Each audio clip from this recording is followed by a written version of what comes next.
computadora. Vamos a ver hoy nuestra clase de los organelos. Yo creo que esa clase la tengo cerrada.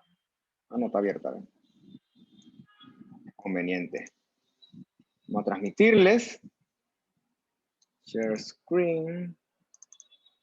Y vamos a comenzar de una vez. Ok, ¿se ve la pantalla? Sí, profe. Sí, profe. Listo, pues vamos a comenzar de una vez. Entonces, la semana pasada estamos conversando nosotros un poquito sobre el citoplasma, que si la membrana celular, en la que vimos ciertos conceptos en los que estudiábamos por qué unas sustancias pasan a través de la membrana celular y otras no, y de repente las que pasan con más dificultad tienen que utilizar otros mecanismos de transporte. Vimos que las células se comunican entre sí, que no están divorciadas, y también vimos que hay distintos tipos de comunicación dependiendo del tipo de célula o el estadio de desarrollo del organismo. Entonces, al final del día, todos esos conceptos se pueden resumir en que vimos que la interacción de las células pues, es bastante compleja. Y como yo siempre les digo, la palabra mágica aquí es bien regulado. Aquí todo es extremadamente regulado. Entonces, esos conceptos que vimos la semana pasada, vamos a complementarlos con las clases de hoy y en adelante. Hoy nosotros vamos a conversar sobre los organelos. ¿Okay? Citoplasmático es como una redundancia porque realmente todos los organelos son citoplasmáticos. Estoy tratando de aquí de meter a Génesis. A ver.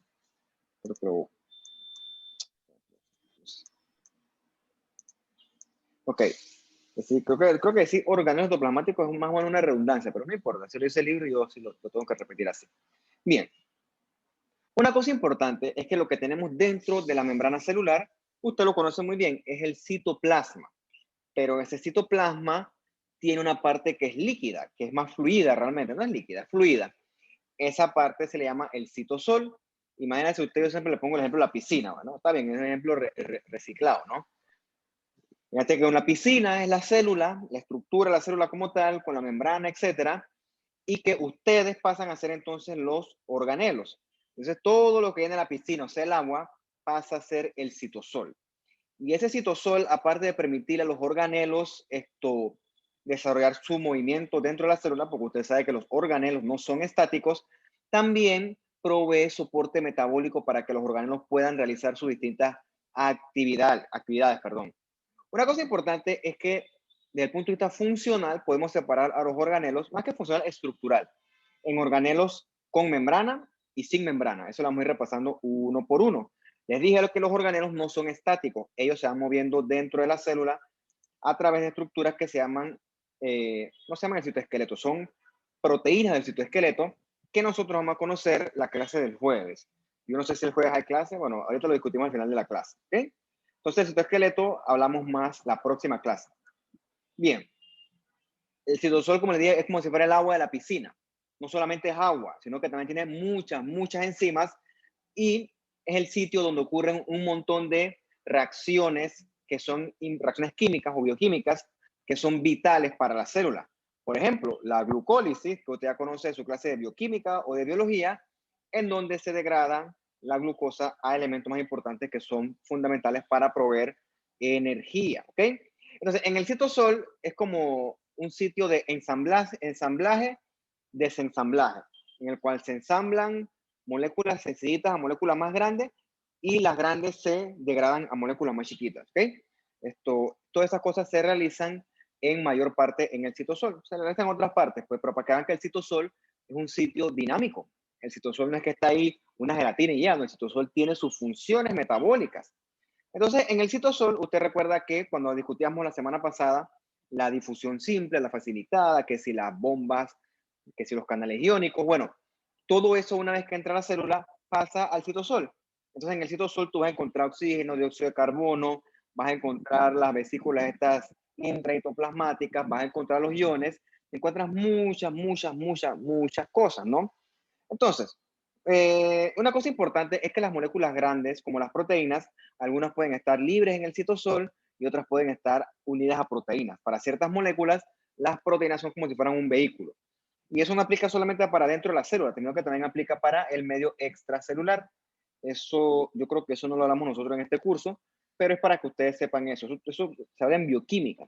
Porque en bioquímica, por ejemplo, es lógico que los lípidos no pueden estar libres por ahí en la sangre, porque los lípidos son,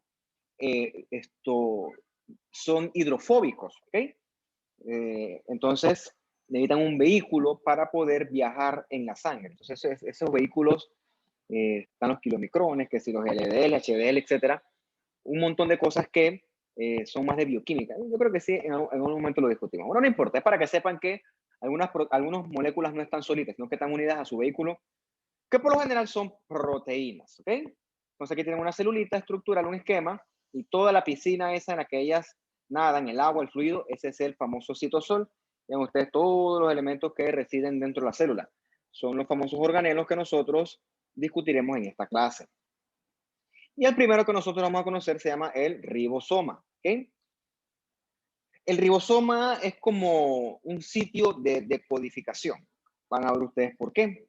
Es el sitio donde se sintetizan las proteínas. Usted sabe que las macromoléculas están compuestas, a partir de moléculas más chiquititas. Perdón. Por ejemplo, las proteínas están compuestas de polipéptidos. Los lípidos están compuestos de ácidos grasos, triglicéridos, etcétera. Los azúcares están compuestos de carbohidratos más simples y los ácidos nucleicos están compuestos de aminoácidos, ¿no? O sea, los polímeros están constituidos de unidades más sencillas que se llaman los monómeros. Bueno, en el ribosoma como que lee el código lo dan los aminoácidos. El ribosoma ensambla polipéptidos, que son las subunidades de las proteínas. Y todo eso ocurre gracias a moléculas de RNA transferasa o RNA de transferencia. RNA de transferencia realmente se llama, ¿no? tRNA. Entonces, por así decirlo, en el ribosoma, estos aminoácidos son leídos gracias a estos tRNA y a partir de estos aminoácidos se sintetizan entonces los polipéptidos. Es como un sitio de codificación. Es como si usted le dan ahorita mismo un libro en francés, un libro de que chulete, el libro más actualizado de histología, y tú no sabes leer francés, entonces le llevas ese libro a alguien que sabe traducir y él te lo traduce, ¿ok? Más o menos algo así, y te da un libro traducido. Bueno, más o menos eso es lo que hace un ribosoma. Te ensambla proteínas a partir de un código escrito en un aminoácido. Que son chiquititos, 20 a 30 nanómetros, es nada más para que se hagan una idea de cuánto miden. Y lo importante es que nuestros ribosomas tienen dos subunidades. Una subunidad grande y una subunidad pequeñita, ¿no? Aquí pueden ver que la grande son 50 proteínas más sus 3 RNA ribosomal, mientras que las chiquitas son menos proteínas, ¿no? Chiquita la de acá abajo, ¿no? Y ven que en el centro de ella hay una cadena de RNA mensajero. Muy bien. Entonces, aparte de lo que hemos hablado hasta el momento, también tenemos un elemento importante de el ribosoma, que es el RNA ribosomal. Tiene varias funciones, ¿no?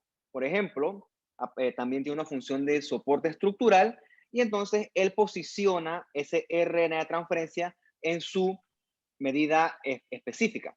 Por ejemplo, pónganse usando el ejemplo del libro de histología en francés, pónganse que el libro viene con las hojas sueltas, ¿ok? Entonces, el traductor no lo puede traducir si las hojas no están correctamente organizadas. Entonces, el traductor, aparte de traducir, también tiene que organizar las hojas en orden. Imagínense que más o menos el RNA de transferencia hace algo similar. El RNA ribosomal posiciona este RNA de transferencia en la posición correcta para que la lectura del aminoácido sea correcta y entonces se pueda sintetizar el péptido de manera correcta, ¿no? Entonces, por ejemplo, tienes aquí la subunidad grande, tienes aquí la subunidad pequeña del ribosoma, tienes aquí el RNA mensajero, tienes aquí el RNA de transferencia, y entonces gracias al RNA ribosomal, este RNA de transferencia está en su lugar, ¿ok? O sea, entonces aquí al RNA de transferencia, que es como el traductor, entra el aminoácido, entonces ese RNA ribosomal se asegura que esto esté todo en orden, y entonces como todo está en orden, el RNA de transferencia puede leer. Entonces lee este aminoácido y entonces te puede sintetizar una cadena de polipéptidos a través de la lectura de este aminoácido, que no es la lectura, más bien es como la traducción de eso, es como la decodificación de eso. Así es como yo me lo imagino, más o menos. Obviamente, esto no vamos a entrar en detalle, simplemente es para que conozcan los organelos y la función de cada uno. Bien, existen otros ribosomas que son más grandes, que le llaman los polirribosomas, ¿ok? Entonces, estos son estos grandes complejos de ribosomas. O sea, por ejemplo, tú los tienes acá, que son granototes, lo vamos a conocer más adelante cuando hablemos del retículo rugoso. Una cosa importante es que desde el punto de vista morfológico, cuando hablemos de histología per se como tal, ahorita estamos repasando biología celular, las moléculas que tienen mucho ribosoma son altamente basofílicos. Entonces ya sabemos por qué está el ribosoma. El ribosoma ensambla proteínas. O sea que las células que tienen la función de secretar proteínas van a tener muchos ribosomas. Y los ribosomas, como se pueden ver basofílicos, entonces yo puedo extrapolar que las células especializadas en la secreción de proteínas tienen que ser intensamente basofílicas, ¿ok? O sea que cuando tú ves una célula intensamente basofílica, eso te indica a ti que es una célula que es activa en la síntesis de proteínas. Ahora la pregunta es, ¿pero dónde? No es el núcleo. Por ejemplo, eso tú lo ves acá. Esto que estamos viendo aquí es una biopsia, obviamente, porque es un tejido. Esto es una glándula salivar. No le puedo decir si es mayor o menor porque necesito de más estructura. La cosa es que hay glándulas mucosas, que son estas blancas, y hay acinos serosos, que son estos que se ven como si tú agarraras y le echaras pimienta. Se ven más basofílicos, más moraditos. Ok, recuerden que los organelos están en el citoplasma, por eso es que la clase se llama organelos citoplasmáticos. Entonces lo que se va a ver basofílico, en el caso de que sean ribosomas, es el citoplasma, no el núcleo, ¿ok? Desde el punto de vista de compartimento no tiene nada que ver una cosa con la otra. Entonces, estas células que tú ves aquí, hartas de un citoplasma que tiene bastantes puntitos basofílicos. ¿Qué son? ¿Qué son los acinos serosos? Son las células que secretan la saliva. ¿Sí? Son glándulas salivares. Acuérdate que nuestra saliva tiene muchas funciones que usted conocerá en algún momento de su carrera o estudiará.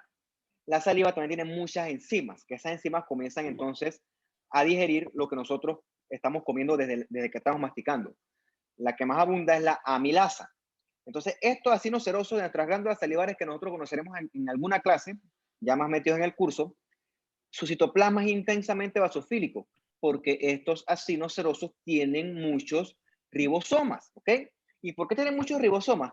Porque estos acinos serosos son especialistas en la secreción de enzimas que sirven para digerir lo que estamos comiendo. Las enzimas, usted ya sabe que son proteínas, ¿ok? Por eso es que esto se ve así, tan morado, tan basofílico, como tú agarraras y les polvioraras al citoplasma.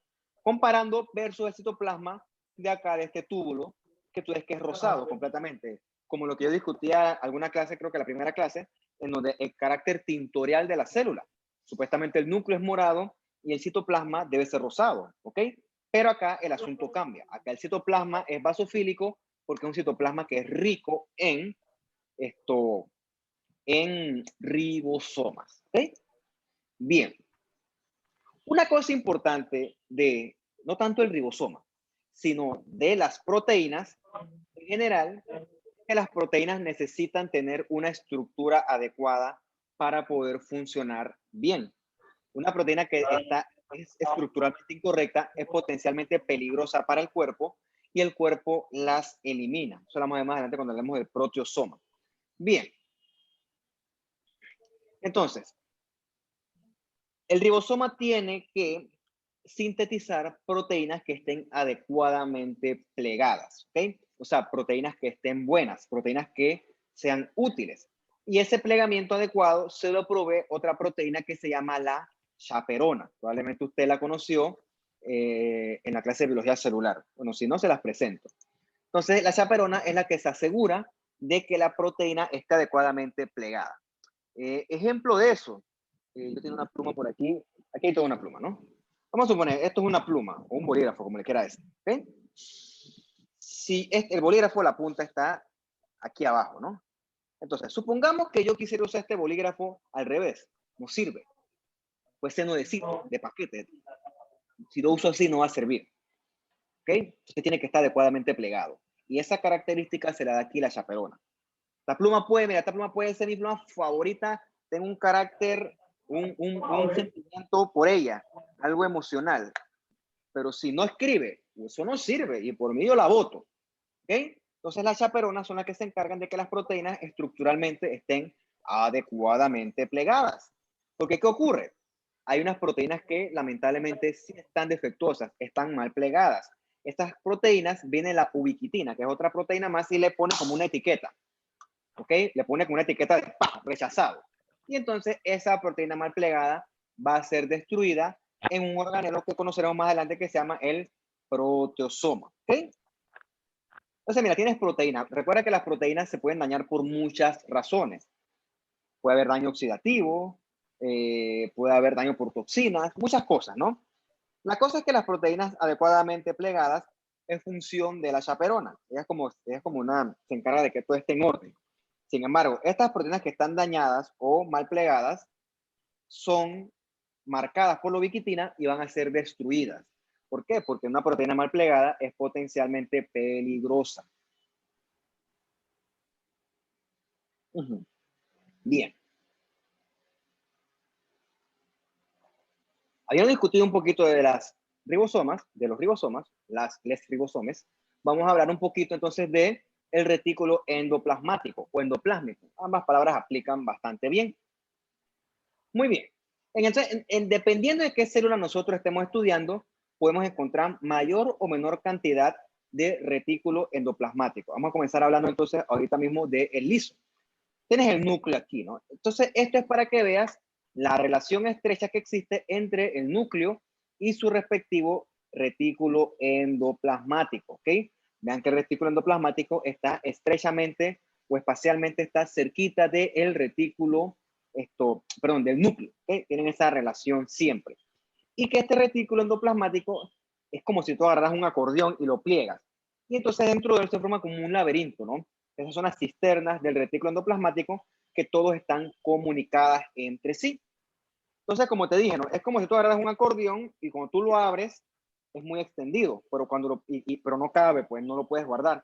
Pero si agarras y lo pliegas, queda así delgadito y lo puedes guardar. Entonces, en el retículo endoplasmático ocurre un fenómeno similar. Y gracias a ese plegamiento o sí, plegamiento también dicho, del retículo endoplasmático, él tiene una superficie de contacto bien amplia, técnicamente 30 veces mayor que la misma membrana.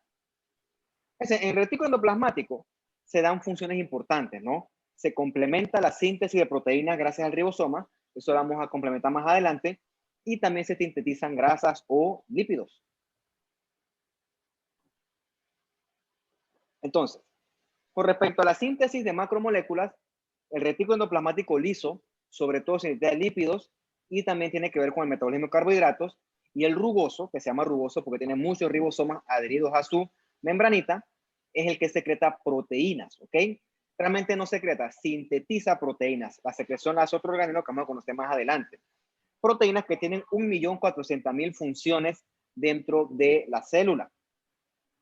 El retículo endoplasmático también sirve para transportar moléculas de un sitio a otro. Eso lo vamos a discutir más adelante. Y él también sirve de almacenamiento temporal para algunas moléculas recién sintetizadas. Y el liso, el retículo endoplasmático liso, también tiene una función bien importante al momento de toxificar sustancias potencialmente perjudiciales, ejemplo el fenobarbital y también el alcohol. Entonces, habiendo dicho eso, los órganos que tienen función de detoxificación van a tener retículos endoplasmáticos lisos bien prominentes. Siendo el ejemplo más claro de esto, el hígado, ¿no? Usted sabe que el hígado es donde el alcohol se metaboliza. Entonces, ese alcohol se metaboliza gracias a los hepatocitos que poseen abundantes retículos lisos. ¿Ok? Nuevamente, vean cómo está el núcleo en estrecha relación con el retículo endoplasmático. O sea, están casi que conectados. Muy bien. Entonces, el retículo rugoso va a ser prominente en células que sean especializadas en la secreción de proteínas. Uno de los mejores ejemplos que yo le puedo dar es el que conocimos hace algunas diapositivas, que son las células que tienen acinos serosos, o sea, que secretan proteínas. Virtualmente, los acinos serosos del páncreas y de las glándulas salivares son histológicamente idénticos y ambos tienen la función de secretar proteínas. Claro, varían un poco las proteínas que secretan, pero histológicamente son virtualmente idénticos. Por ejemplo, el fibroblasto que conocimos la semana pasada, que secretaba su colágeno gracias a exocitosis por secreción constitutiva, él también va a ser una célula que es rica en retículos rugosos, una célula especializada en la secreción. Y las células plasmáticas que secretan los anticuerpos o inmunoglobulinas también deben tener retículos rugosos bien prominentes. Ok. Denme un segundito.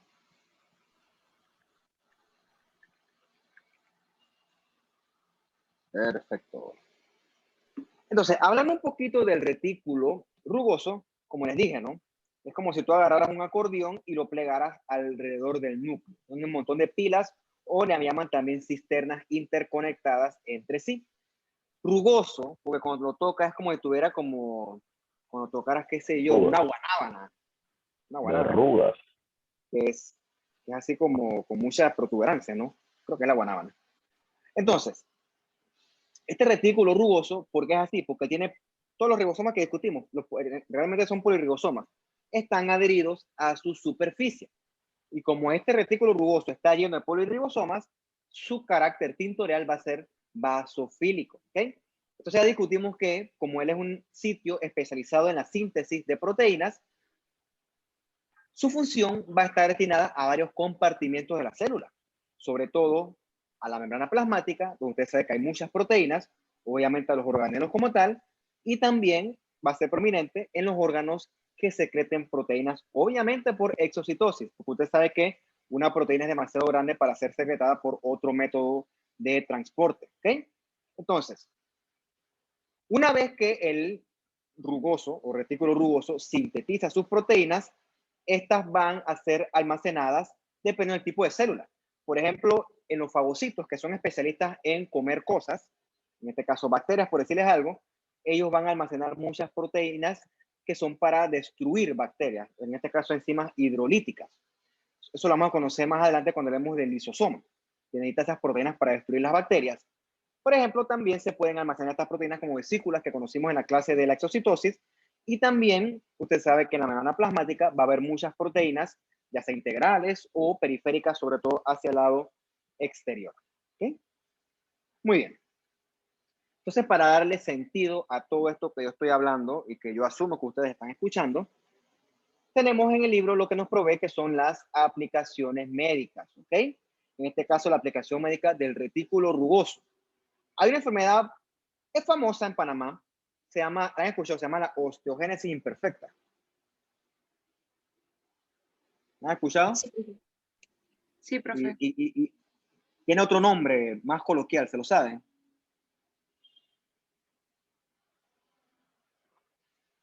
¿O qué saben de ella? Para consolidar el conocimiento. ¿Qué saben de esa enfermedad? Los niños de cristal. Eso mismo, ¿no? Dicen los niños de cristal o los niños con huesos de cristal. Bueno, la cosa es que son de cristal. Son unos niños que tienen huesos muy débiles y como tienen huesos muy débiles, se fracturan con mucha facilidad. Aparte que esto debe ser muy doloroso, muy incapacitante, por no decir totalmente incapacitante, obviamente estos huesos de cristal obviamente no crecen, por eso es que esos niños son pequeñitos. ¿Qué ocurre? Cuando conozcamos la clase del hueso, veremos que en el hueso hay muchas células, ¿ok?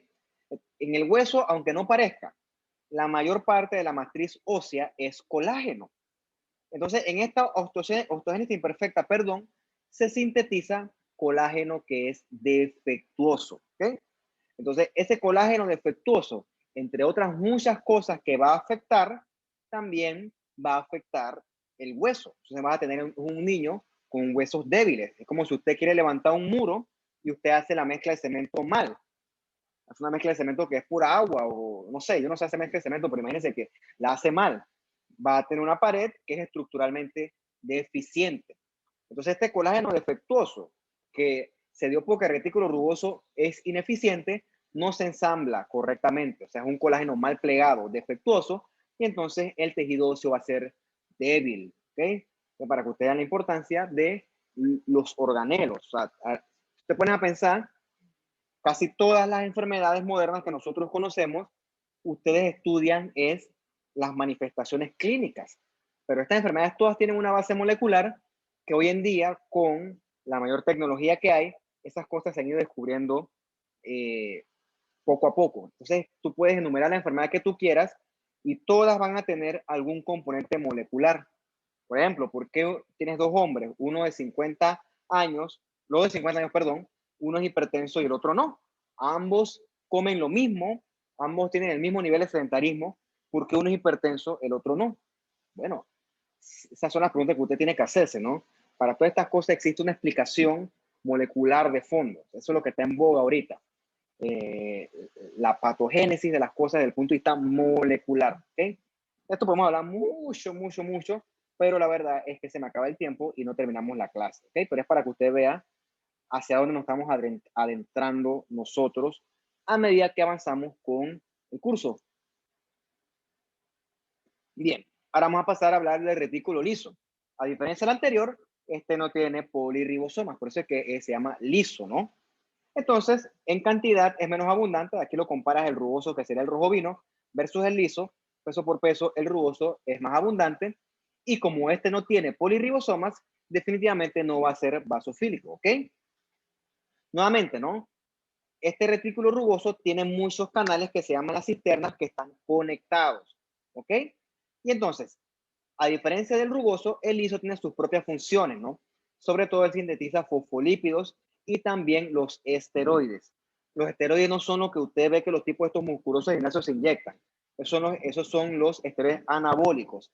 Hay otros esteroides, como por ejemplo la aldosterona, como por ejemplo el cortisol, que nosotros conoceremos cuando tenemos nuestra clase de la histología de las glándulas endocrinas. Los esteroides, está mal dicho, ¿no? Los esteroides son otras moléculas con otras muchas otras funciones. Como le dije, el retículo liso también sirve para detoxificar sustancias potencialmente dañinas. El mejor ejemplo es el alcohol y otro ejemplo bueno, usted lo conocerá cuando es su clase de farma, ¿ok? Cuando es su clase de farma, usted conocerá que gran cantidad de los medicamentos se metabolizan en el hígado, ¿ok? Porque el hígado tiene muchos, realmente no es en el hígado sí, pero específicamente donde están los retículos endoplasmáticos lisos, ¿ok? Cuando vemos la clase del músculo, conoceremos la sarcómera y que todo ese elemento depende de calcio, ¿ok? Entonces, en el músculo, el retículo liso se llama retículo sarcoplásmico y es especialista en el metabolismo del calcio, que es fundamental para la contracción de esta sarcómera. Bien. Este fenómeno que usted ve aquí a su derecha es un bebé que está amarillo. Está amarillo porque en su piel hay muchas bilirrubinas, ¿ok? O se llama ictericia esa condición. Usted lo conocerá hasta el cansancio más adelante y sobre todo con su internado le toque rotar en la sala de neonatología. El bebé se ve amarillo, ¿ok? Y es verdad. Y es porque hay demasiada bilirrubina en fuera de la célula. ¿Qué sucede? La bilirrubina, que usted conocerá después que es un desecho de los eritrocitos, es metabolizada por los retículos endoplasmáticos lisos. Entonces, estos niños se ven amarillitos, no son niños, estos recién nacidos están amarillitos porque sus hepatocitos tienen retículos lisos que no están completamente desarrollados.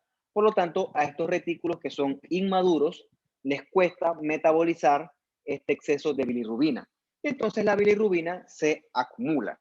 Entonces, este es el fundamento fisiopatológico de por qué ocurre la ictericia neonatal. ¿Okay? ¿Ya entiendes eso? ¿Por qué? Porque la enfermera te va a llamar, doctor, doctor, el bebé está amarillo, hay que tomarle una bilirrubina y una bilirrubina. ¿Y cuál le vas a tomar? ¿La directa o la indirecta? ¿Y por qué? O sea, tú sabes que esto es perfectamente fisiológico, un bebé recién nacido.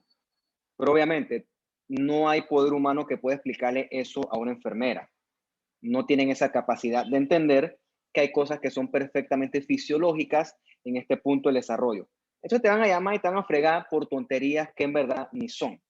Claro, esto llegas a un punto en donde esto ya deja de ser fisiológico y sí se pasa de la raya. Bueno, ahí sí hay que hacer cosas, ¿no? Pero bueno, ustedes ya entienden por qué hay ictericia neonatal, ¿ok? Es por un subdesarrollo de los retículos lisos del hígado. Entonces, por favor, si es posible, explíqueselo a una enfermera para que entienda que aquí esto es conciencia. No es de que manda laboratorios porque sí, es porque sí. No, aquí tienes que trabajar con la ciencia, por Dios. Bien. Hablamos ya del ribosoma, de los retículos endoplasmáticos, rugosos y lisos, y ahorita vamos a hablar del aparato de Golgi, ¿ok? Denme un segundito para servirme un poquito de agua y ya regreso.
Listo. Entonces, ahorita vamos a hablar entonces del aparato.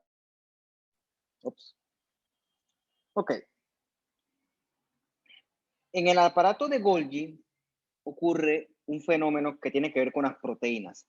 ¿Cómo les digo yo? Es como si usted trabajara en una empresa de cualquier cosa, ¿no? De este mouse. Una empresa que ensambla mouse. Entonces, digamos que el departamento que lee los manuales y consigue los materiales para ensamblar el mouse es los ribosomas. Y después el retículo rugoso es el departamento que agarra las piezas esas y las une. O sea, realmente no puede trabajar uno sin el otro. Entonces, por así decirlo, complementan su función.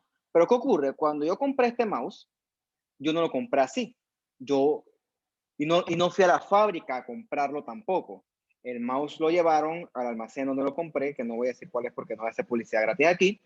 Y entonces tú lo compras dentro de su respectivo paquete, ¿no? Su respectivo, sí, paquete está bien dicho, ¿no? Voy a decir cajeta, pero paquete está mejor. Entonces, Estas proteínas que el retículo rugoso ha sintetizado sufren otras modificaciones adicionales en el aparato de Golgi, porque el aparato de Golgi es como si fuera un aeropuerto donde los productos se empaquetan y se envían a donde se supone que tienen que llegar, ¿ok? Miren usted, esto lo descubrieron en el año 1898, hace 123 años o más. Si estoy sumando, restando bien, ustedes me corregirán, por favor. O sea, que yo lo pongo las fechas porque realmente me pongo a pensar que chuleta, en estos tiempos, ya, la gente era inteligente, la gente, ¿cómo sabía? ¿Cómo tenían curiosidad por la ciencia? Porque esto no es de ahorita, esto es viejo, se conoce las funciones, estos organelos, etcétera. Morfológicamente, el aparato de Golgi tiene una forma bastante parecida al retículo endoplasmático, ¿ok? Como de agarrar un saco, un acordeón y lo plegaras todo, ¿ok? Entonces, en ese aparato de Golgi, las proteínas llegan y son empaquetadas y se les pone un tag para decir a qué sitio van. Es como cuando tú vas a retirar un paquete que pediste por internet. ¿Cómo te llegó? Porque a ese paquete le ponen una etiqueta con tus datos y tu dirección. Si no le ponen eso, el paquete se pierde, ¿ok? Una forma de verlo, ¿no? Quizás el ejemplo no le sirva, yo espero que sí. Nuevamente, esta diagramita se lo puse para que usted vea, aquí está el núcleo, aquí está el retículo endoplasmático y aquí está el aparato de Golgi, ¿no? Para que ustedes vean cómo todo esto está en estrecha relación con el núcleo. O sea, son organelos que funcionan juntos, funcionan en conjunto. Muy bien. Esquemáticamente, aquí lo ves, y funcionalmente también aplica, el aparato de Golgi va a tener lados funcionales, ¿no? O dos caras, que son la cara cis y la cara trans. ¿Okay? Entonces, en estas caras aplica mucho lo que nosotros discutíamos la clase pasada del tráfico de vesículas. O sea, esa orientación del aparato de Golgi sirve para indicar el tráfico de vesículas dentro de la célula. Eso es como que cuando tú vas en un avión o cuando ves en televisión los aviones, que el avión va a aterrizar o va a partir, hay un tipo con unas linternas así orientándolo, bueno, más o menos así, porque si no fuera así, pues yo no sé manejar aviones, yo no sé aeropuertos, pero asumo que si fuera así, el avión tomaría, pero no tiene que coger. Entonces, necesitas alguien que dirija el tráfico, ¿ok? El tráfico de aviones. Bueno, aquí necesitas alguien que dirija el tráfico de vesículas dentro de la célula y esa función en parte la hace el aparato de Golgi y otra parte la hace las proteínas RAP, etcétera, que vimos la semana pasada. Entonces, ¿por qué tiene que estar en contacto el retículo rugoso con el aparato de Golgi? Porque las proteínas estas que se sintetizan en el retículo rugoso, entonces van a pasar acá a el aparato de Golgi a través de vesiculitas, ¿ok? Es un concepto que ya usted más o menos conocen. Entonces, ¿cómo llega esto al aparato de Golgi? A través de la cara que recibe las proteínas o la cara cis, ¿ok? Dice cis face, cara cis. Entonces, del otro lado, o sea, en la cara trans, estas vesículas o estas proteínas empaquetadas se acumulan, ¿ok? Y entonces, eventualmente son llevadas a el organelo, que es el destino. O, ¿por qué no? A la membrana plasmática, o, ¿por qué no? Puede que sea una proteína que sea para secretar por exocitosis, ¿ok? Entonces, cara cis la que recibe, cara trans la que cede o da. Muy bien.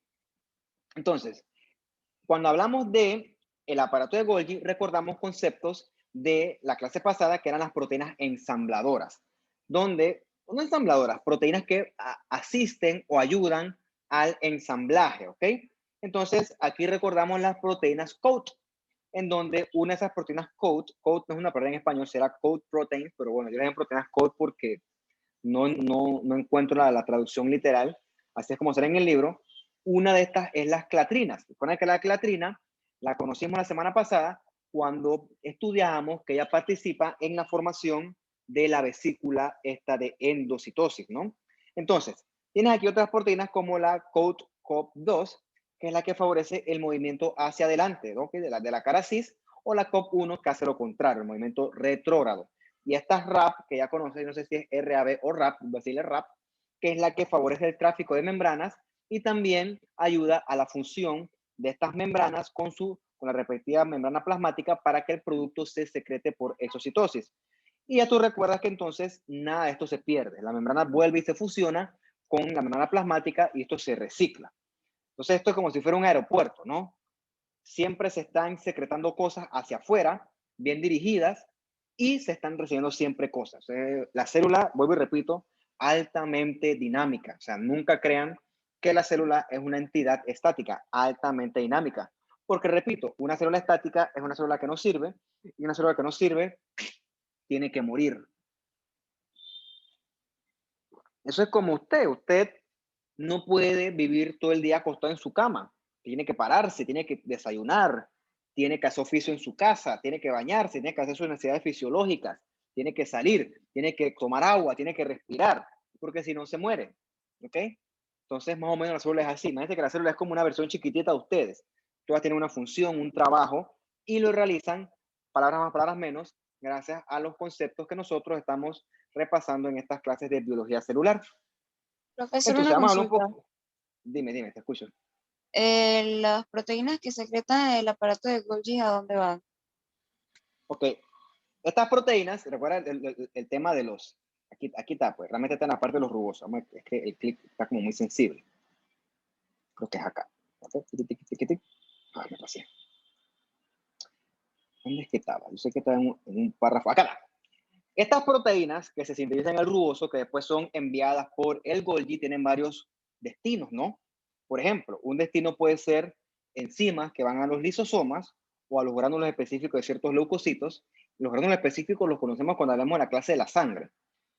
Por ejemplo, otro destino es que se queden en forma de vesículas y que están destinadas a ser secretadas por la membrana plasmática, o no es por vía la membrana plasmática, y otro destino puede ser que estas proteínas están destinadas a formar parte de las proteínas integrales o las integrinas que son parte de la membrana también. O sea, tienen por lo menos esos tres destinos. Van a tener más, pero son como los tres destinos principales.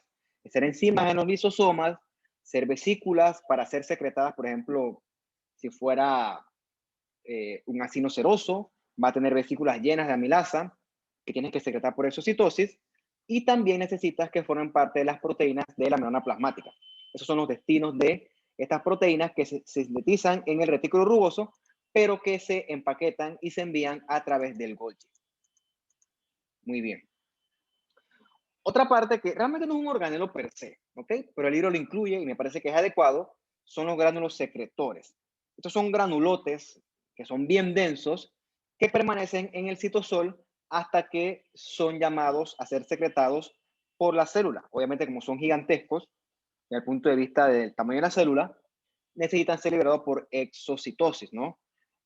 El libro los incluye dentro de los organelos porque son tan grandes que tienen que ser rodeados por membrana, ¿ok? Mira tú, dice que el contenido es hasta 200 veces más concentrado que lo que vemos en el retículo rugoso. O sea que estos son, imagínense, esto es una comparación de esta botellita, si tuviera agua, versus un 2 litros. O sea, ambas tienen su recubrimiento, pero estas son mucho más grandes, estos gránulos secretores. Estos son sobre todo importantes en los órganos que contienen células que a su vez contienen enzimas digestivas, ¿ok? Que yo creo que eso se ve en fisiología, ¿no? Los gránulos simógenos, que sirven para, o en bioquímica se ve más que todo, que son para digerir cosas, ¿no? Enzimas digestivas, eso sobre todo en el páncreas, ¿no? Que está lleno de esos granulotes que sirven para digerir macromoléculas. Entonces vamos a conocer entonces uno de los sitios que es destino de las proteínas, o el lisosoma, ¿ok? El lisosoma es como un basurero, literalmente. ¿Por qué? Porque es el sitio donde los desechos de la célula van a ser no es almacenados, van a ser, ya sé, es como un basurero, sí, está bien dicho, pero imagínate como una planta de reciclaje. Por ejemplo, muchachos, tú agarras ahorita mismo tu basurero y tiras tu basura, y después la sacas. Pero ¿qué pasa con esa basura? ¿Se queda afuera en el basurero? No. Llega el camión de la basura y se la lleva a otro lugar. Entonces, en ese otro lugar, esa basura, digo yo, que se filtra en desechos que sirven y desechos que no sirven. Un ejemplo más o menos similar ocurre en la célula.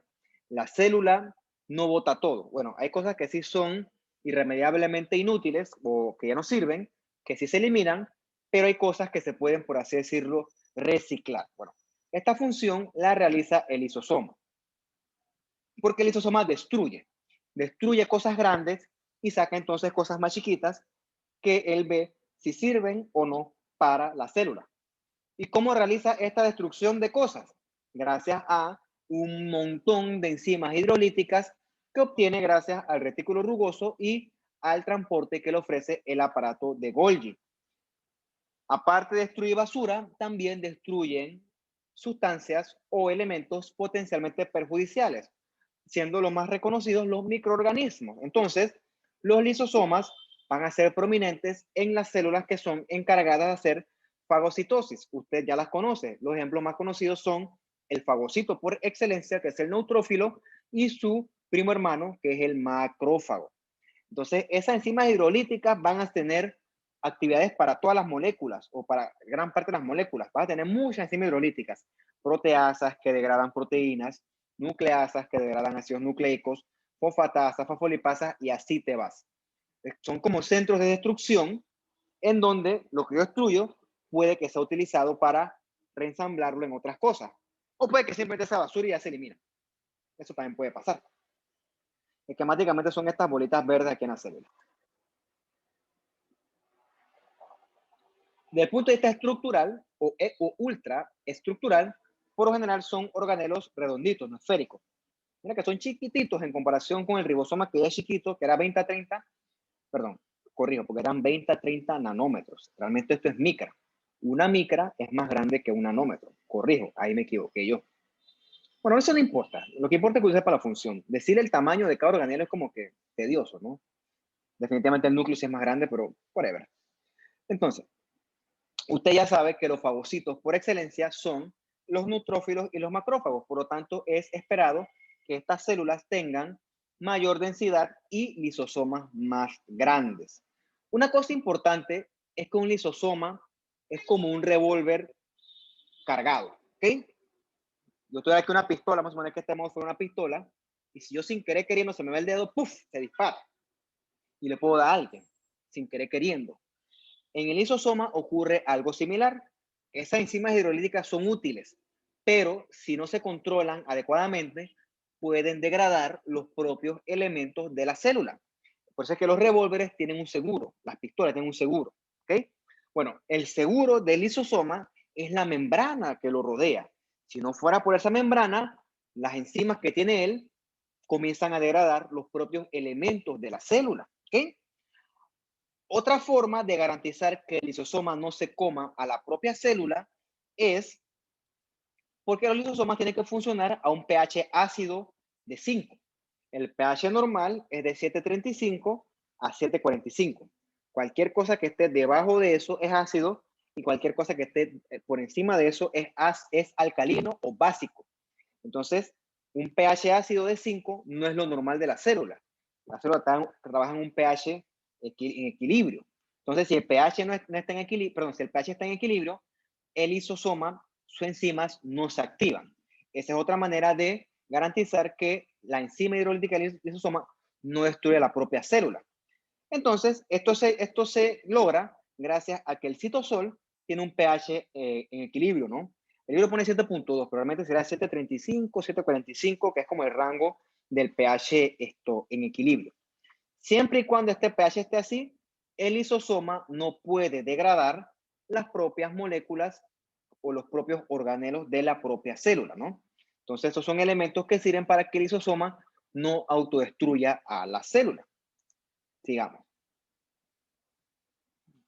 Como dice aquí, ¿no? Las enzimas del lisosoma son sintetizadas en el retículo rugoso y luego son transferidas gracias al aparato de Golgi, en un fenómeno que más o menos estudiamos en las diapositivas anteriores. Entonces, como les dije, ¿no? Estas enzimas hidrolíticas son literalmente revólveres cargados, ¿ok? Entonces, si el Golgi libera un revólver cargado, eso puede ser potencialmente peligroso para la célula. Por eso es que el Golgi inteligentemente agarra estas enzimas y las modifica y las empaqueta bien, bien seguro, de manera que estas enzimas no se vuelvan locas fuera del lisosoma. Eso es importante porque esta empaquetación hace que la célula no sufra daño producto de estas enzimas hidrolíticas. Entonces, luego de eso, que el retículo rugoso sintetizó su enzima hidrolítica, una proteasa, si quieren verlo así, por decirles un ejemplo. Entonces, esto pasó al Golgi. El Golgi le puso un montón de envoltura para que la cosa no explotara fuera del lisosoma. Entonces dicen, pero bueno, ¿y ahora dónde queda el lisosoma? Ah, bueno, entonces dicen, la dirección es esta. ¡Pah! Y la dirección se lo ponen gracias a esto, a una manosa 6-fosfato, que es como una etiqueta que le dice a la proteína que tiene que ir directamente hacia el lisosoma. Es para que una forma que usted vea que las proteínas que secreta el Golgi, todas tienen su tag para su respectivo destino. Cuando hablamos de la enzima hidrolítica del lisosoma, el tag es este, la manosa 6-fosfato, ¿no? Interesante. Esto es bonito, ¿no? Esto es bien bonito, ¿no? Bueno, esto es un esquema, ¿no? Este es un neutrófilo para que usted viera que está lleno de lisosomas grandototes. Esos lisosomas grandototes son especialistas en destruir bacterias, ¿ok? Destruir bacterias. ¿Por qué? Porque sí es cierto que cuando hay esta pelea de bacteria contra neutrófilo, hay un fenómeno que usted conoce que se llama la inflamación. Realmente no creo que lo conozca. Usted conoce la explicación no científica de la inflamación. La inflamación tiene una base científica que usted conocerá más adecuadamente cuando estudie su curso de patología, ¿ok? Pero, a manera de spoiler, la inflamación duele, porque cuando hay inflamación, las terminaciones nerviosas son dañadas del tejido no involucrado. ¿Y por qué se daña eso? Por la reacción excesiva del neutrófilo. O sea, el neutrófilo es fuerte, es poderoso y a veces se pasa de la mano y por eso es que se generan los signos de la inflamación, donde ahí incluimos el dolor, ¿ok? El dolor es un signo clásico de la inflamación y es en parte responsable porque estas enzimas hidrolíticas son muy poderosas, son muy fuertes. Por eso que usted toma antiinflamatorios. Bien, vamos a hablar un poquito de las funciones del lisosoma. Bueno, el lisosoma agarra todo lo que es adquirido por endocitosis. Pues una bacteria, puede ser una agua de pinocitosis, pueden ser proteínas, pueden ser muchas cosas, ¿ok? Y luego lo fusiona con el lisosoma, ¿ok? Y se forma esta estructura que se llama lo adquirido pasa al citoplasma en forma de fagosoma, si es una bacteria, o en forma de vesícula pinocítica. Y entonces ahí es que entonces se fusiona con el lisosoma, ¿ok? Entonces, una vez que la célula ha hecho esa acción, se activa una bomba de protones. Una bomba de protones es un canal iónico que emite iones hidrogenión en contra de su gradiente de concentración. O sea que usa ATP, o sea que es un transporte activo. O sea que, o sea, metes ácido. Ácido es el ion hidrogenión que también se llama protón, y entonces ese ácido hace que el pH de la célula baje del citoplasma, ¿no? Y entonces, recuerden que tenía que estar ácido para que funcionara. Bueno, esta bomba de protones activó ese mecanismo para que el citosol se pusiera ácido, de manera que esa acidificación permite entonces que la enzima hidrolítica trabaje a su pH adecuado. ¿Por qué es importante esto? Porque si no se incorpora fagosoma ni vesícula pinocítica, la bomba de protones no se activa. Y como no se activa la bomba de protones, por lo tanto, el pH no se va a acidificar y entonces las proteínas o las enzimas hidrolíticas, por muy peligrosas que sean, no se van a activar y entonces la célula no corre peligro. Solamente se activa cuando entra o cuando se incorpora adentro de la célula un fagosoma o una vesícula pinocítica. Bueno, una vez que entra el fagosoma, se fusiona con el lisosoma y entonces genera una fusión, un organelo fusionado que se llama el heterolisosoma.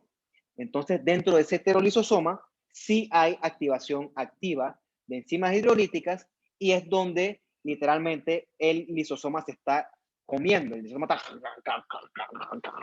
se está comiendo literalmente a la bacteria.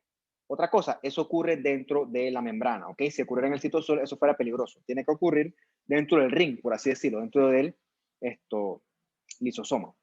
Los lisosomas son relativamente grandes enofagocitos, ¿no? Esto aquí es una microscopía electrónica, una ultraestructura. Estoy tratando de admitir a Nancy, pero no me deja el Moodle. Digo, el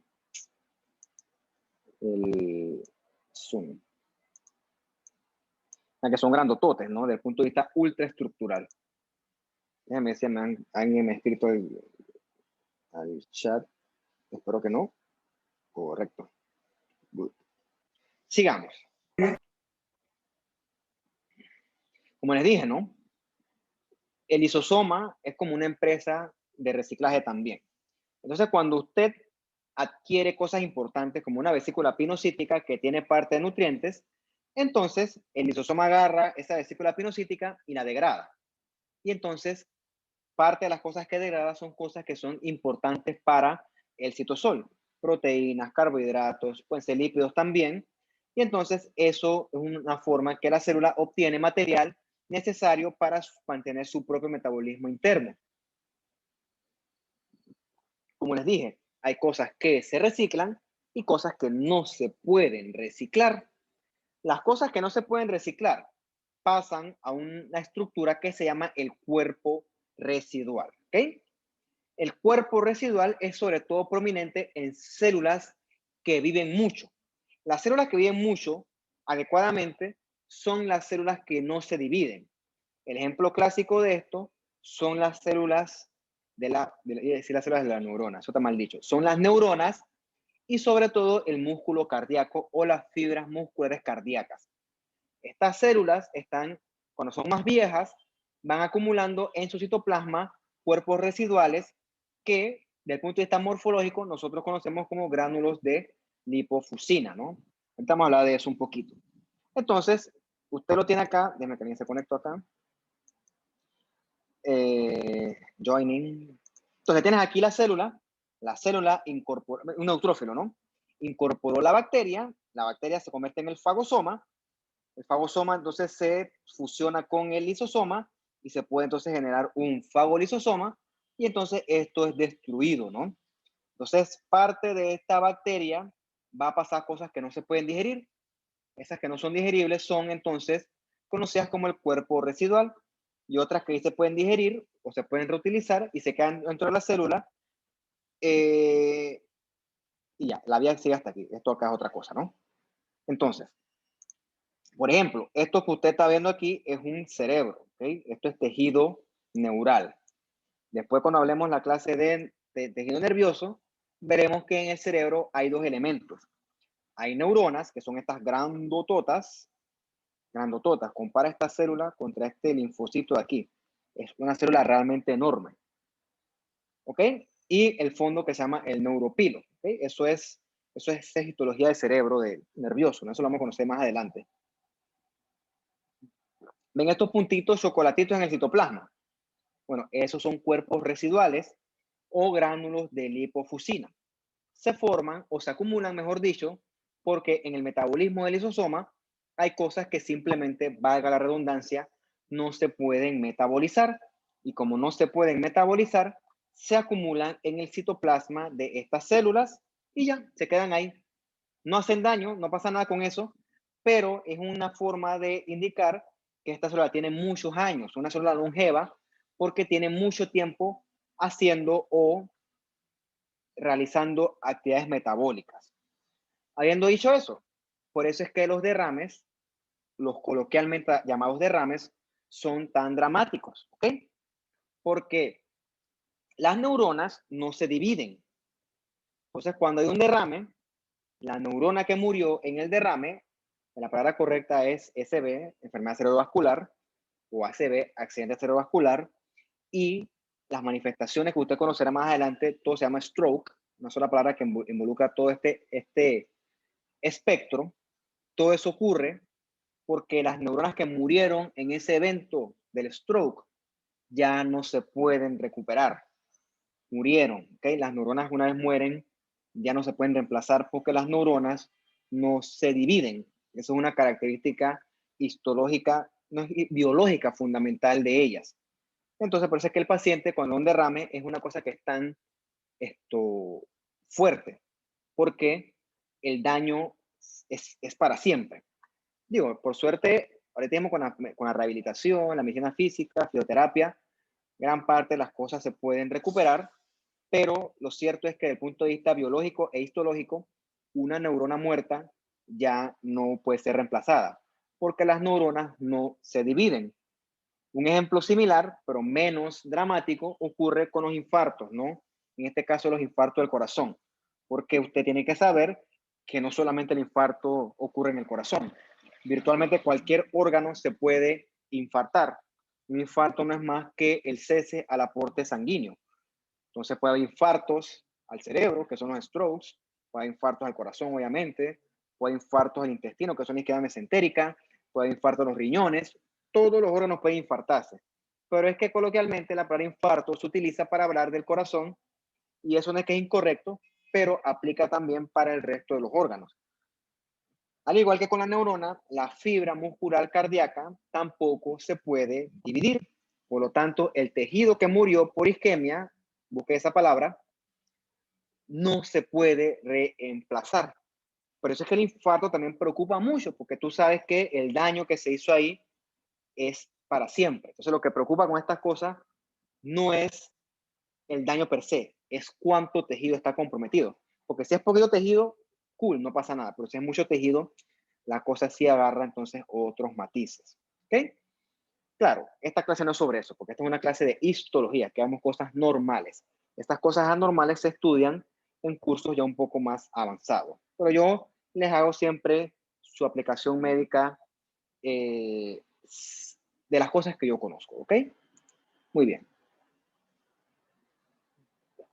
Esta imagen me molesta porque no he podido conseguir una imagen que no tenga la marca de agua. Porque es una buena imagen. Esto que usted ve aquí son fibras musculares cardíacas. Tienen un núcleo central cuadrado grande y vean que en el citoplasma hay unas rayitas.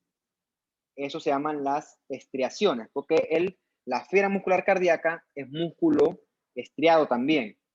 Similar, pero no igual, a el músculo esquelético. Gracias a estas fibras es que nuestro corazón se contrae, ¿ok? Y esta raya que tú ves aquí más de un color, un rosado más fuerte, se llama disco intercalar. Eso es lo que permite que todas estas fibras estén estrechamente interconectadas y gracias a eso es que tu corazón y el mío late rítmicamente. A que las células encargadas de latir, todas están firmemente comunicadas o firmemente enlazadas, ¿ok? Bueno, eso lo vamos a hablar cuando hablemos de la clase de músculo. Esta imagen se la pongo para que ustedes vean los granulitos, ¿no? ¿Ven lo amarillito aquí? Estos son gránulos de lipofuscina, ¿ok? Son cuerpos residuales que no se pudieron digerir, virtualmente idénticos a estos que usted ve aquí. Nada más que aquí es en neurona, aquí es en fibra muscular cardíaca. Bien.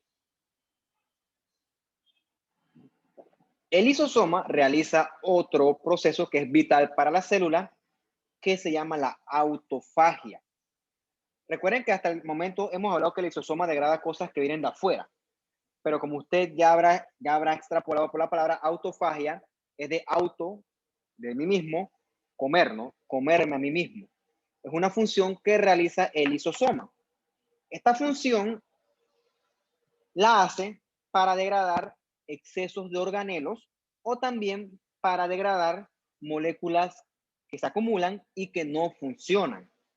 Entonces, es un mecanismo de autorregulación de la célula. Por ejemplo, hay células que tienen organelos en exceso. Bueno, el lisosoma se encarga de degradar esos organelos en exceso. Y también sirve cuando la célula tiene mucho estrés metabólico o cuando tiene periodos de mucha deprivación de nutrientes, o sea, hambruna. Literalmente, la célula se come a ella misma con la intención de no morirse. ¿Ok? Todo eso lo hace su célula es muy sabia. Se llama la autofagia. ¿Ok?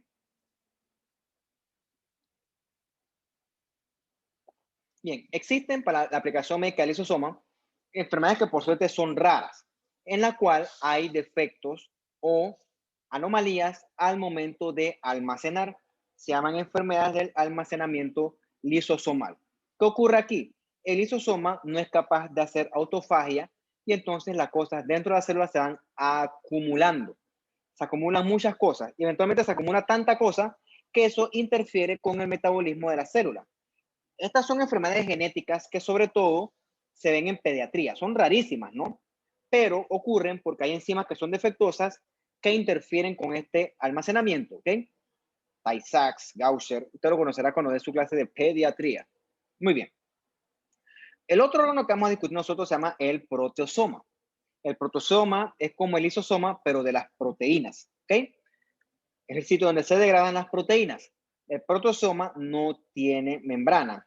Es chiquitito, ¿no? Del tamaño de la unidad pequeña del ribosoma y su función es destruir proteínas que no sirven, ¿ok? Que son mal plegadas, que son no funcionales, etcétera, que no son útiles. Y también restringe proteínas que están actuando en exceso. ¿Ok? Eso es importante para él. Entonces, desde el punto de vista estructural, el protosoma son como unos anillos apilados, ¿ok? 4 anillos que cada uno tiene 4 proteínas en la cual encontramos proteasas, ¿ok? Entonces, ¿recuerdan la ubiquitina? La ubiquitina era una proteína que llevaba la proteína mal plegada directo al proteosoma. Entonces, en ese cilindro hay ATPasas y también hay proteínas que reconocen esta ubiquitina. De manera que es como que tú llegas con tu carne y que, mira, ¿ves? Yo sí soy de aquí. Trae esta proteína mal plegada. Entonces, la ubiquitina presenta su carnet y el protosoma la reconoce o alguna proteína del protosoma lo reconoce y entonces él puede llevar esa proteína para que sea destruida. ¿Ok?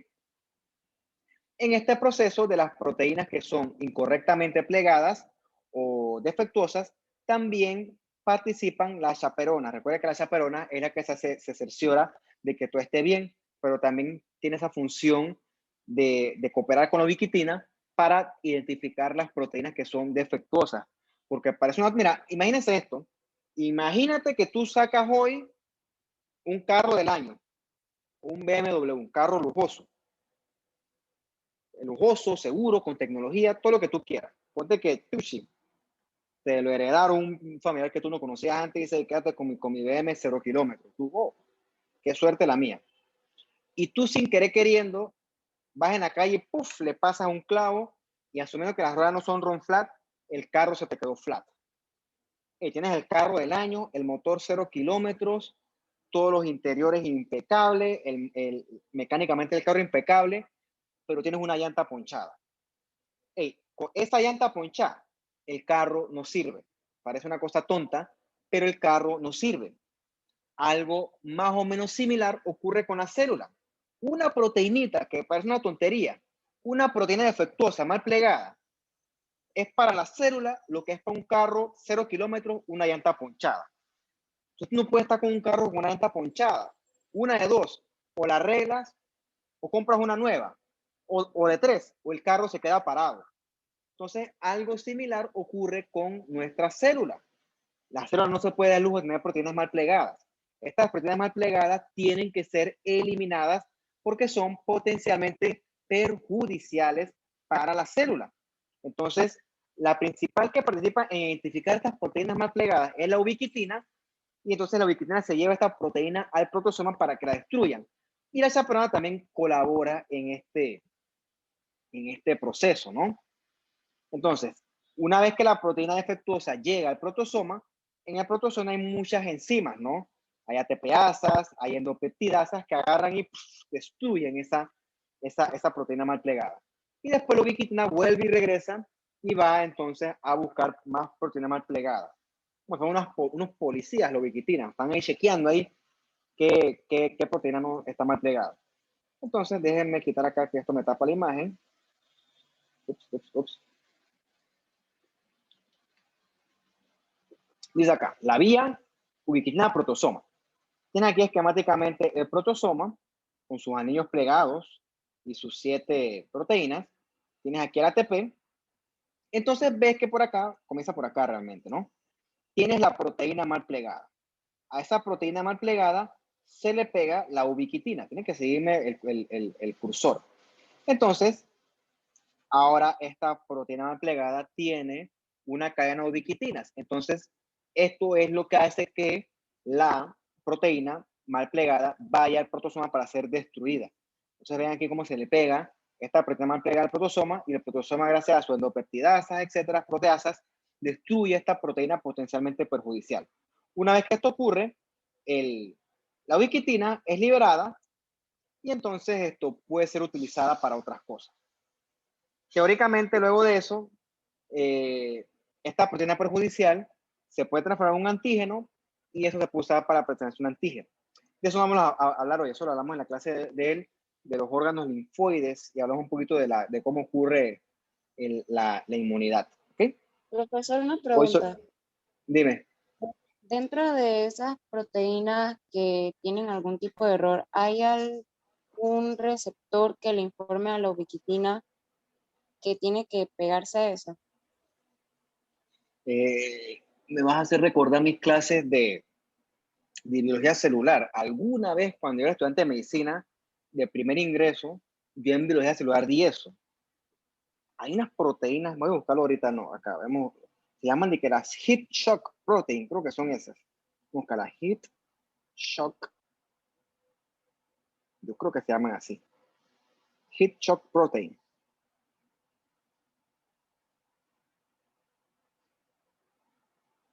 Bueno, parece que no es esa.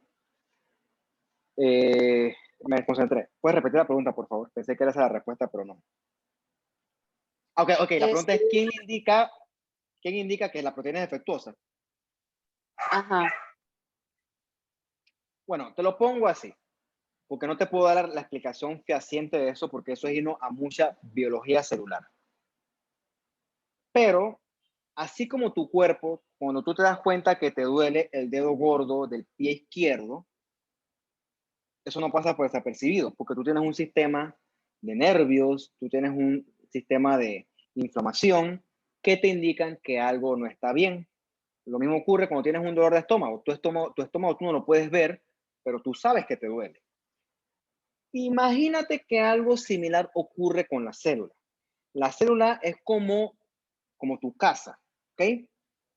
Es un compartimiento con muchas estructuras. Cuando algo en tu casa no funciona adecuadamente, uno se da cuenta. La célula tiene mecanismos para darse cuenta que hay elementos que no funcionan, no solamente proteínas, organelos que no funcionan, proteínas que no funcionan, lípidos que no funcionan. La célula es capaz de darse cuenta de todas esas cosas y entonces tiene mecanismos reguladores que le ayudan a ella a indicar cómo realizarlo. Ahora, eso fue como una introducción. ¿Cómo la ubiquitina reconoce una proteína mal plegada?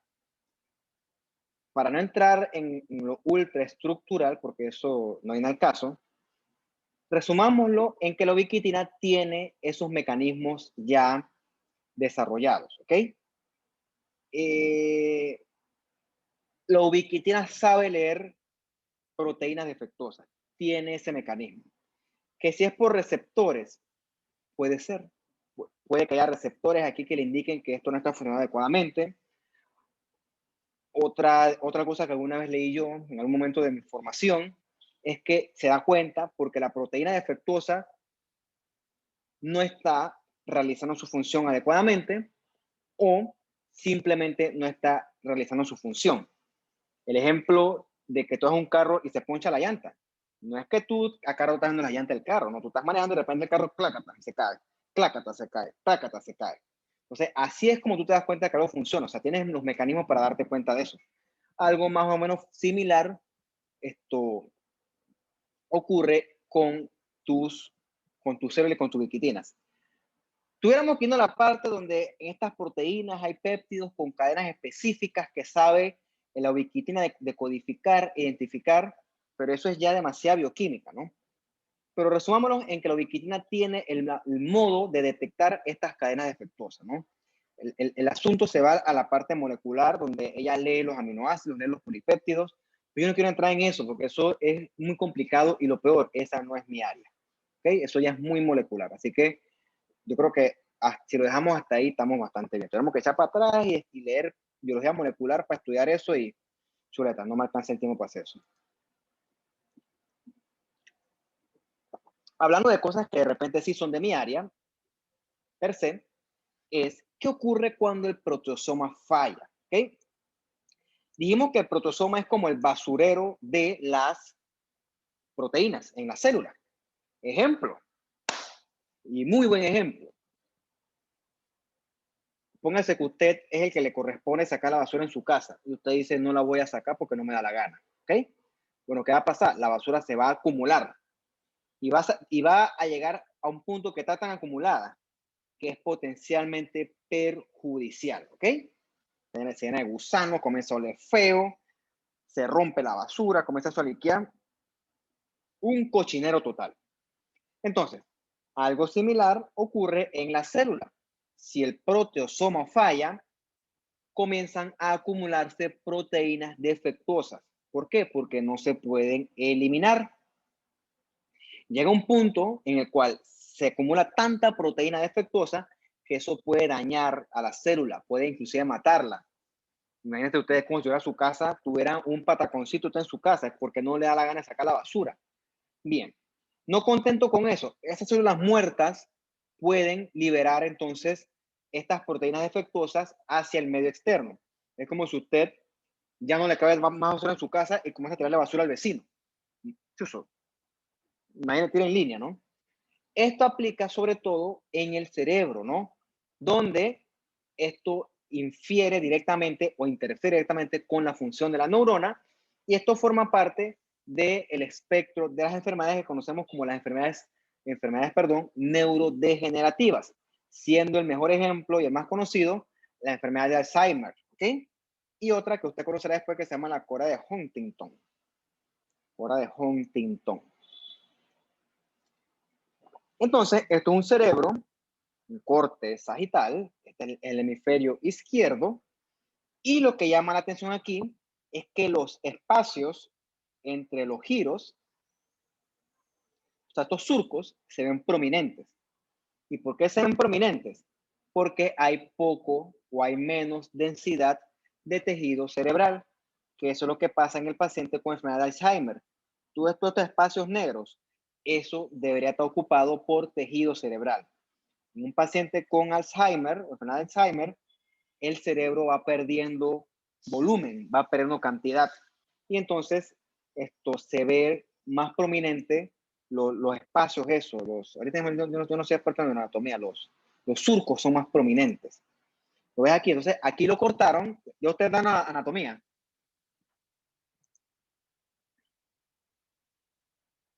¿Ya comenzaron su clase de anatomía? Sí, profe. Sí, profe. Sí, profe.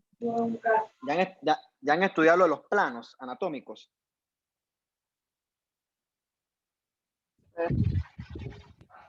¿Sí o no? Sí, profe. Sí, profe. Entonces, ¿qué plano dirán ustedes que es este del cerebro? Es como si llamaran aquí y me hacen un corte así, una parte adelante, una parte atrás. Coronal. Coronal. Es excelente, ¿no? Es un corte coronal. Como si me agarran a mí, queda una parte anterior, una parte posterior. Un corte coronal. Muy bien, excelente respuesta. ¿Qué ocurre con este corte coronal? Ves que tiene mucho espacio, ¿ok? En ese espacio se supone que debía corresponder el tejido cerebral, que ese es un tejido cerebral que se va atrofiando con el tiempo por culpa de la acumulación de proteínas mal plegadas, ¿ok? Esa es la base fisiopatológica de la enfermedad de Alzheimer. Ahora, la pregunta del millón aquí es, bueno, pero ¿cuál proteína es la que se está acumulando? Y la respuesta está acá, ¿ven? Tengo que sacarme para verlo bien. Beta amiloide, ¿ok? El beta amiloide es la proteína que se comienza a acumular. Hasta cierto punto es normal, es parte normal del envejecimiento. Yo puedo, bueno, ahorita mismo a mi edad no, pero eventualmente las puedo acumular, pero teóricamente yo tengo proteosomas que deben degradar este exceso de beta amiloides. Entonces, si yo tuviera defectos en el protosoma, que espero no tener porque sufrir Alzheimer es difícil para el paciente y difícil para el familiar, bueno, si ese fuera el caso, esto se acumula. Y eso lo que hace es que con el tiempo eso mata a las neuronas literalmente. Y la muerte de las neuronas es lo que hace que el paciente vaya perdiendo función neurológica o vaya teniendo mayor deterioro neurológico. Entonces, aquí hay muchos métodos morfológicos, por lo menos los cuales tú detectas beta amiloide. El primero es esta tinción, que la verdad es que yo nunca la he visto en la práctica, que le llaman tinción de Wielchowski. Yo nunca la he visto, ¿no? Realmente aquí no estudiamos desde el punto de vista anatómico estas neurodegenerativas. Esto que tú ves aquí es una inmunistoquímica para precursores de beta amiloide. Es un método que sirve. Desde el punto de vista morfológico, te puedes leer la llana con calma. Hay elementos que se llaman de que las placas neuríticas, que esto se acumula en la enfermedad de Alzheimer, ¿no? Todas esas cosas tú las ves en la enfermedad de Alzheimer, ¿no? Yo no soy experto en eso porque aquí en Panamá no estudiamos la neurodegeneración. Eso requiere especialistas, eso lo ve el neuropatólogo y la verdad es que aquí eso no existe todavía. O sea, recuerda que al final del día, por mucho que sepamos, seguimos en un país pequeñito de 4 y tantos millones de personas que la verdad es que no nos permite llegar tan lejos. Que nos falta gente para poder estudiar tanto. Los poquitos que estamos no podemos saber de todo. Pero sí sabemos, yo no lo sé en la práctica, pero sí lo sé en la teoría. ¿Okay? Es por la acumulación de ese beta amiloide que eventualmente termina matando a las neuronas. Y se propaga. No hay manera de... Hasta hoy no hay cura para eso. ¿No? Si hubiera cura, se la descubra, se hace millonario y sale a mucha gente, ¿no? Después se puede leer eso con calma. Solamente esta es la aplicación médica de esto. Beta amiloide. Ok. Lo otro que vamos a estudiar es la mitocondria, ¿no? Con su slang o su eslogan, Powerhouse of the Cell, la fuente de poder de la célula. Bien, la mitocondria tiene membrana. Y la mitocondria, desde el punto de vista metabólico, es el organelo especializado en la producción de ATP. ATP igual energía. O sea que es como si fuera el motor de la célula. Recuerde de su clase de bioquímica que parte de esta energía viene de la glucólisis, ¿no? Que su sustrato principal es la glucosa. Entonces, luego esta energía, perdón, este piruvato que también es producto de la glucólisis, es captado por la mitocondria y la mitocondria, por unos procesos que yo no voy a entrar en detalle, produce CO2 y agua, ¿ok? Después va a hacer la cadena transportadora de electrones, hace la fosforación oxidativa y produce mucho más ATP que la glucólisis. Ese es el mensaje de esto. La glucólisis sirve, pero si tú pones la mitocondria al ladito de procesos tan simples como la glucólisis, esto es como, ¿qué decirte yo? ¿Qué ejemplo uso para esto? Es como si tú compararas una batería AAA versus una planta de energía nuclear. ¿Cuál produce más energía? ¿Bueno? La batería es la glucólisis y la planta de energía nuclear es la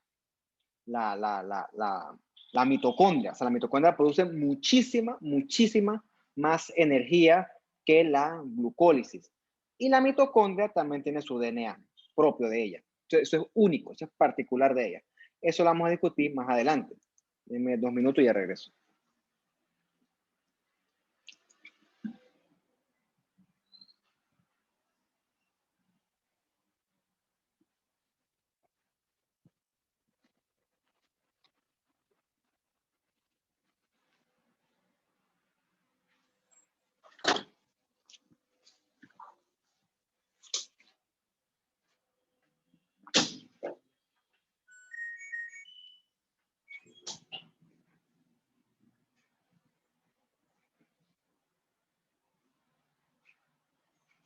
Conveniente de dar la clase en la casa. Puedo hacer 2 cosas al mismo tiempo. Aunque es más aburrido, pero bueno, hay que seguir trabajando. Bien, morfológicamente la mitocondria es alargadita y, como dice aquí, son plásticas las mitocondrias. ¿Qué quiere decir que son plásticas? Que se pueden adaptar al medio físico. Se pueden deformar, se pueden fusionar, se pueden dividir. La mitocondria es muy maleable en ese sentido. También, al igual que los otros organelos, no son estructuras estáticas. Se mueven a través de la célula.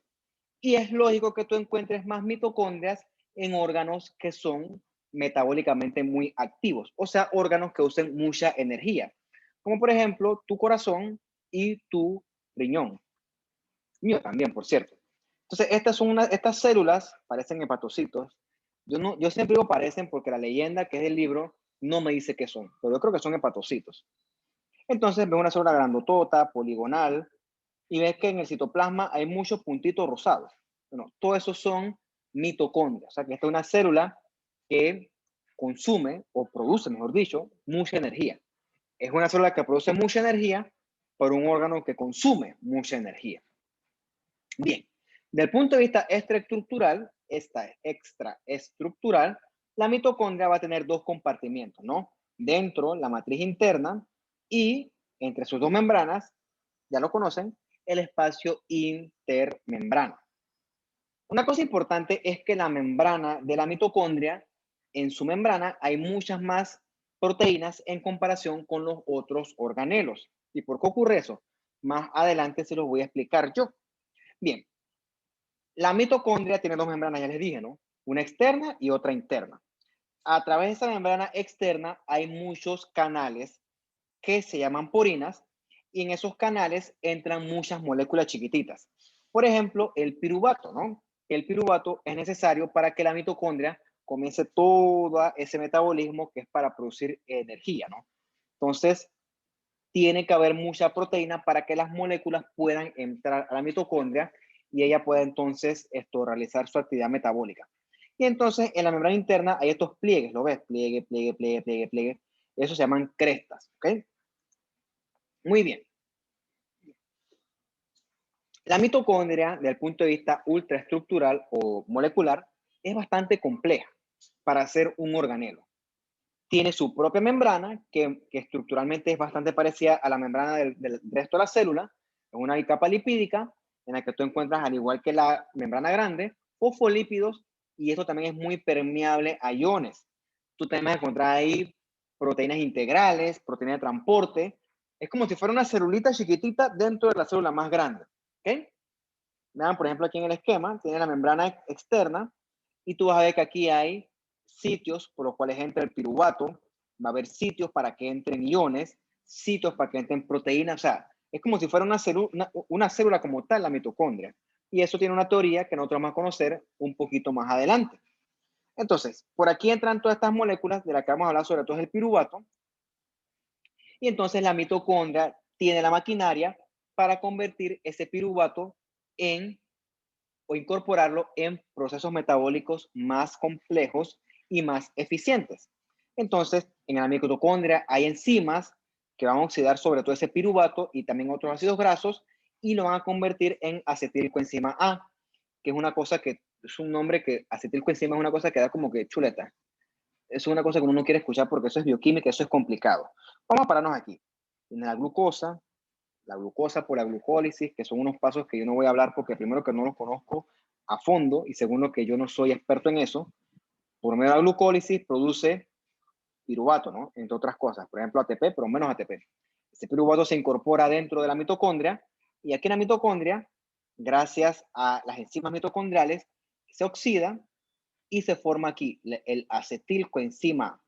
Y ese acetilcoenzima A pasa entonces al ciclo del ácido cítrico, mejor conocido por todos ustedes como el ciclo de Krebs. Son las cosas que uno cuando se la dice, uno como que nadie sabe eso, pero bueno, sí sirve para algo.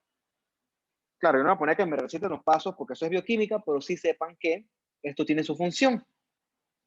Al final del día, este ciclo de Krebs produce CO2 y también va a proveer electrones para acá, para la cadena transportadora de electrones, ¿ok? Y gracias a esa cadena transportadora de electrones se puede dar la fosforilación oxidativa, que es peso por peso el proceso bioquímico que permite la mayor producción de ATP en las células de nosotros. ¿Ok? Es el más eficiente de todos los procesos bioquímicos. Obviamente gasta mucha energía, pero produce mucha más energía.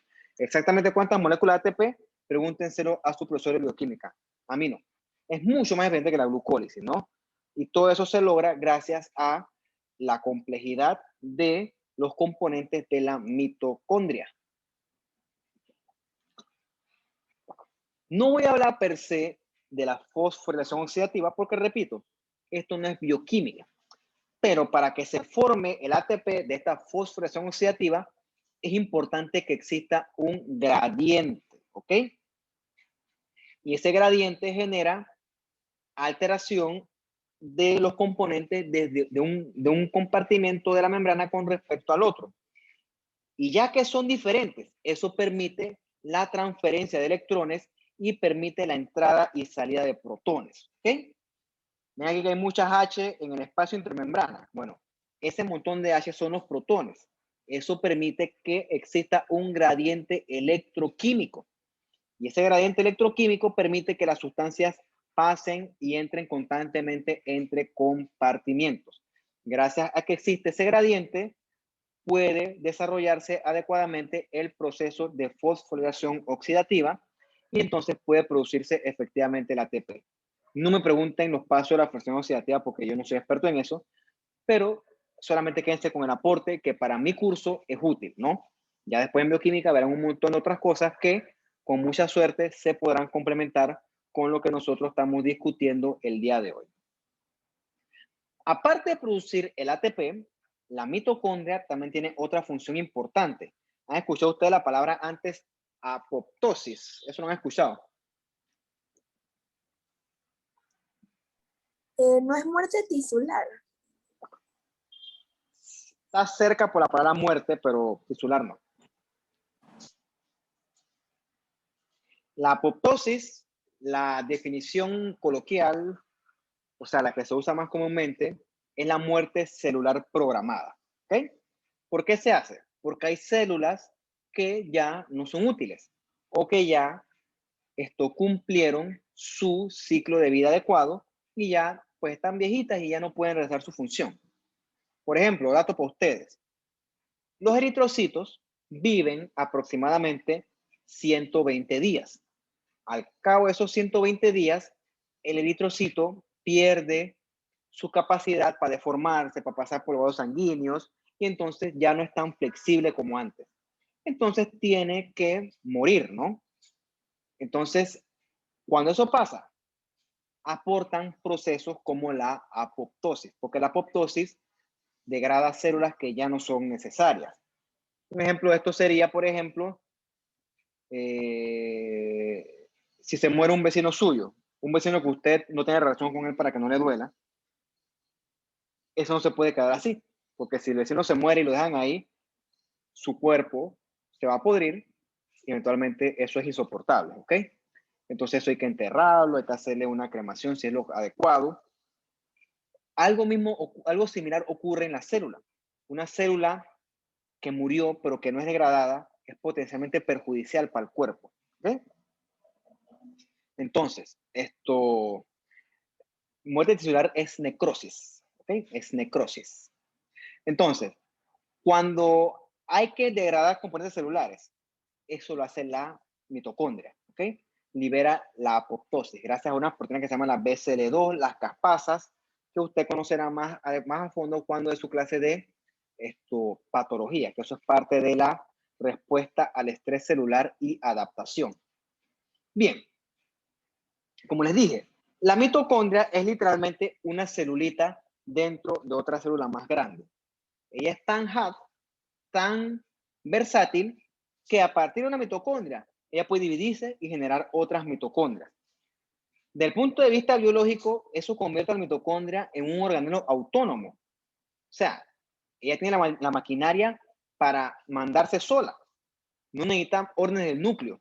Y eso ocurre porque la mitocondria tiene su propio set de genes, ¿ok? Que en este caso son genes que se acumulan en este DNA circular pequeño, que obviamente es más rudimentario o menos avanzado que el que encontramos en el núcleo, pero sigue siendo DNA.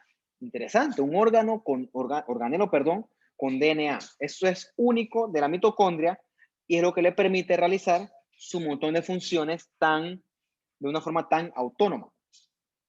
Existe una teoría en la que dicen que en algún momento la mitocondria fue una bacteria que la célula incorporó, la célula eucariota en este caso, y entonces entre la bacteria procariota y la célula procariota, en vez de degradarla, hubo una especie de simbiosis, ¿ok? En la cual la bacteria le proveía a la célula funciones útiles y la célula le proveía a la bacteria casita. Supuestamente con el pasar de millones de años, esto evolucionó hasta que esta bacteria se convirtió en un organelo, que teóricamente conocemos hoy como la mitocondria, ¿no? Entonces, el fundamento de esto se basa en esto, en la existencia de que las mitocondrias tienen su propio set de DNA. En este caso es un DNA circular pequeño, ¿no? Interesante esto, ¿no? Curioso. Y ya, para terminar, nuestro último organelo es el peroxisoma, ¿ok? Tienen membrana y en el peroxisoma se degradan elementos que son potencialmente perjudiciales para la célula, siendo estos el peróxido de hidrógeno, ¿ok? El peroxisoma logra eso gracias a enzimas que son de la familia de la peroxidasa, que son en este caso la catalasa. Esa catalasa degrada ese peróxido de hidrógeno, que como les dije, ¿no? Si se acumula, es peligroso para la célula. Entonces, esto es sobre todo importante en órganos donde se puede acumular este peróxido, ¿no? Por ejemplo, el hígado y el riñón. Entonces, no hay mucho que decir, solamente hay que decir, aparte del peróxido de hidrógeno, que él ayuda a complementar la función del retículo liso y la mitocondria, ya que participa en el metabolismo de los lípidos, ¿ok? Él realiza una reacción bioquímica importante que se llama la beta-oxidación de ácidos grasos. Eso usted lo conocerá con más calma en su curso de bioquímica. Bueno, esa beta-oxidación de ácidos grasos se realiza en el peroxisoma. Y también el peroxisoma es súper importante para la síntesis de ácidos biliares, que eso sí son importantes. Eso lo vamos a conocer cuando hablemos un poquito de los órganos asociados al tracto gastrointestinal y a la formación del colesterol. Ya usted vio que el colesterol no es malo, ¿ok? También tiene su función dentro de la biología celular, ¿ok? Y con esto yo sí termino ahora. Bien, muchachos, preguntas, dudas, comentarios. Algo que no quedó claro.